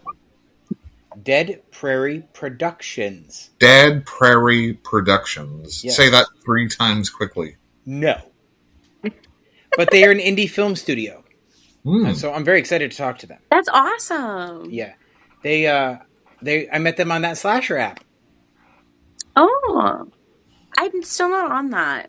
And then next, I think, 2 weeks after that, we have the creator of that Slasher app coming on. I don't know. You just like set these things up, Jim. I just accept them. I'm like, I have no idea who they are. Mark's like, I guess I'll be there. Yeah, I mean, he doesn't have to. Veronica, I tried to not include him today, and he got offended. He got really upset. I was like, well, that's okay. I'll just get a guest. I'll get a guest host. I'll have Tim King come on or something. He's got a radio voice. Mark's like, no, we can do it Saturday. I've got a face for radio. Jim. Yeah, me too. Me too. But I still put it out there on the interwebs. It's okay. Yeah. Anyway, enough about this drivel. Veronica, thank you so much. This has been so much fun. Thank you guys for having me. It was a lot of fun. I'm glad I finally met Mark, and I have a very, very long list now. Longer than last night. Right? Because we did go into some stuff last night for sure. Yeah. Mark, I bought 10 audiobooks for $20 last night. That's like a steal. That's great. It is. I still haven't listened to like the 3 audiobooks I bought like 3-4 months ago. I know. It's But- really bad. It's really But bad. you still have 3, so that's good. I Right. need some Ritalin or something. I swear to God, it's getting really bad. I agree. Mine seems to be getting worse with age. It's terrible. I think that's why Mark doesn't turn on his cameras, because he gets distracted like I do. Maybe. What are you doing over there, Mark? Who said that? Oh, look, that squirrel over there. I had somebody at work do that one time. Like, I was in the middle of a conversation and I had to go pick up something off my desk because it caught my attention out of the corner of my eye. So I went to go pick it up, and he's like, "Did you just squirrel me?" Like, yeah, I kind of did. Sorry. It's because you're kind of nuts, Jim. Ha ha ha. We Yeah, love you you're for funny. it, though. Of course you do. I don't. No, Mark doesn't. Mark doesn't. He just likes my IT ability so that I can produce his podcast. Sort of. He's smiling right now. I can feel it. You can. Mark doesn't smile. Well, No. why would I, Jim? All right. I know. We have to talk to each other every week, right? Holy shit. Actually, I think we did skip a week because I think we're on a bi-weekly thing now. Now, Right? now I'm straight, Jim.